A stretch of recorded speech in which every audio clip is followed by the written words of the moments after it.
এখানে উদ্ধার করা হয়েছে, রীতিমতো প্রশাসনের নিরাপত্তা নেই সেখানে। আপনারা জানেন জীবনে আমি কোনো অন্যায়কে কোনোদিন প্রশ্রয় দিইনি।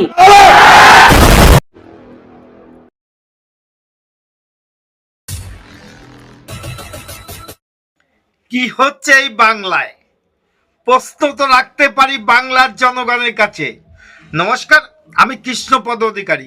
আমার ছোট্ট একটা ইউটিউব চ্যানেল আছে, সেই চ্যানেলটা don't care Facebook page Krishna Krishna. আমি যে বিষয় নিয়ে আপনাদের সামনে কথা বলতে এসেছি এবং যে বিষয় নিয়ে আলোচনা করতে এসেছি সেটা অতি গুরুত্বপূর্ণ। যদি বলেন কি এবং বিষয় আপনার কাছে আছে তথ্য জানি, এই কথা এই প্রশ্ন আপনার রাখতেই পারেন, এটা অবশ্যই রাখতে পারেন।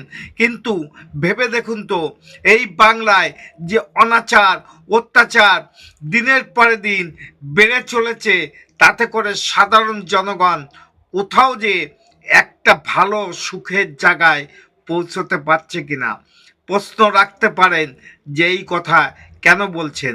কারণ এই বাংলায় যদি পুলিশ প্রশাসন যদি সুরক্ষা না থাকে, তাহলে সাধারণ জনগণ কিভাবে সুরক্ষা থাকবে জানি না।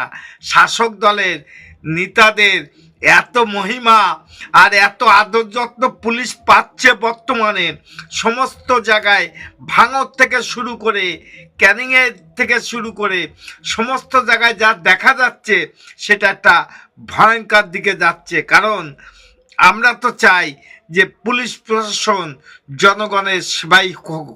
এটা কেন বলছি, যে যখন রাজপথে দাঁড়িয়ে তারা সত্য সংগ্রামে সত্য ন্যায্য পাওনার অধিকারে যার আন্দোলন করে, পুলিশ সেখানে লাঠি পিটা করতে পারে। দেখুন এখানে কিন্তু লাঠি পিটা করতে ভয় পেয়ে গেছে, কারণ একটাই, এটা শাসকের মদত দ্বারা পুলিশ কিনা। প্রশ্ন রাখতেই পারি আমি বাংলার জনগণের কাছে, কারণ আমি যে কথা আপনাদের সঙ্গে বলছি বাস্তব সত্য, সেটা দেখানোর জন্যই তো কথাটা বলবো। দেখবেন তো, দেখে আপনারা ভাববেন যে সাধারণ মানুষের নিরাপত্তা কি করে আসবে। যেখানে পুলিশ প্রশাসনের নিরাপত্তা নেই, সেখানে এই বাংলায় আপনার মতন আমার মতন অসহায় ব্যক্তিরা কিভাবে নিরাপত্তা থাকবে। চলেন কথা না বাড়িয়ে দেখা যাক ভিডিওটা, কারণ পুলিশও এখানে নিরাপত্তা নয়। যে ছবি আপনারা দেখতে পাচ্ছেন, অভিযুক্তকে পুলিশের হাত থেকে ছিনিয়ে নিচ্ছে স্থানীয়রা, আর পরিস্থিতি সামলাতে পুলিশের লাঠিচার্জ, আগ্নেয়াস্ত্র সহ এক দুষ্কৃতীকে ধরে পুলিশের হাতে তুলে দেন তৃণমূলের এক গোষ্ঠীর লোকেরা।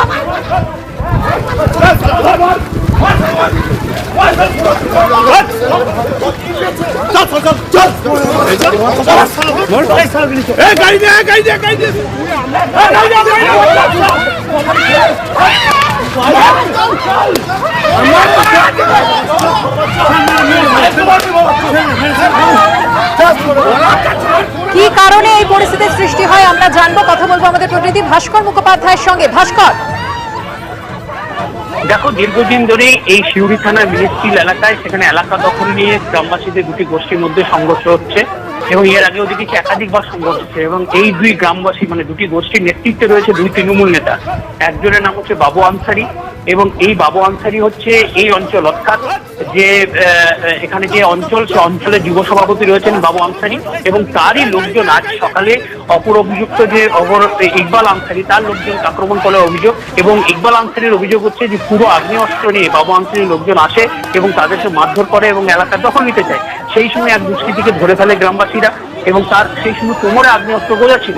এবং এই খবর পেয়ে শিউরি থানা পুলিশ আসে। শিউরি থানা পুলিশ এসে পরিস্থিতি নিয়ন্ত্রণের চেষ্টা করলে পুলিশের সঙ্গে সংঘর্ষ বেঁধে যায়। এমনকি পুলিশের গায়ে হাত দেওয়া হয় বলে অভিযোগ। তারপরে পুলিশ ব্যাপক লাঠিচার্জ করে এবং লাঠিচার্জ করে পরিস্থিতি নিয়ন্ত্রণে আনে। এবং যখন এই বাবু আনসারিকে যখন গ্রেপ্তার করে নিয়ে যাচ্ছিল পুলিশ, সেই সময় লোকজন তার সমর্থকরা আসে এবং পুলিশের হাত থেকে তাকে ছিনিয়ে নেয়। আবার এক দফা পুলিশের সঙ্গে সংঘর্ষ হয়। এই মুহূর্তে সেখানে ডিএসপি, ডিএনটি এবং সহ শিউরি থানার আইসি নেতৃত্বে বিরাট পুলিশ বাহিনী ঘটনাস্থলে রয়েছে। আমি জেলা পুলিশ সুপার আমনদীপের সঙ্গে কথা বলেছিলাম, তিনি যেটা জানিয়েছেন যে এই ঘটনা এখন পর্যন্ত 4 জনকে আটক করা হয়েছে এবং একজন আহত, তাকে সিউড়ি সদর হাসপাতালে ভর্তি করা হয়েছে এবং 3টি আগ্নেয়াস্ত্র উদ্ধার করা হয়েছে। 3টি হচ্ছে এত আগ্নেয়াস্ত্র বাংলার জনগণ কি প্রশ্ন করতে পারে না যে অবৈধভাবে এত আগ্নেয়াস্ত্র এই বাংলায় কেমন ভাবে ছড়িয়ে ছিটে রয়েছে? এটা কি কোনো সুখের খবর নয়, সুখের খবর নয়। যেখানে পুলিশ প্রশাসন পর্যন্ত আক্রমণ হচ্ছে এবং নির্যাতন হচ্ছে, মারও খাচ্ছে, সেখানে দাঁড়িয়ে আপনারা কোথায় সুরক্ষা আছে জানি না। কিন্তু আমারও একটা প্রশ্ন যে পুলিশ প্রশাসন যেখানে নিরাপত্তা নেই, সাধারণ জনগণ কিভাবে নিরাপত্তা থাকে? আর এইভাবে দিকে দিকে এত আগ্নেয়াস্ত্র কোথা থেকে আসছে? পুলিশের নজর কেমনে এড়িয়ে যাচ্ছে? প্রশ্ন তো বাংলার জনগণ রাখতেই পারে, কারণ আমরা তো শান্তি চাই এবং শান্তিপ্রিয় মানুষ। আমরা বাংলায় বসবাস করি, সেটা বিগত দিনে বহুত ইতিহাসে লেখা আছে, বাঙালিরা শান্তিপ্রিয়। সেখানে আমরা কোনো শান্তিতে নেই কেন? প্রশ্ন তো রাখতেই পারি। নমস্কার, আমার চ্যানেল নাম don't care, Facebook page Krishna Krishna. যদি ভিডিওটা ভালো লাগে লাইক শেয়ার কমেন্ট করবেন এবং পুলিশের নিরাপত্তা সাধারণ জনগণ দিন। Madam, when sorry.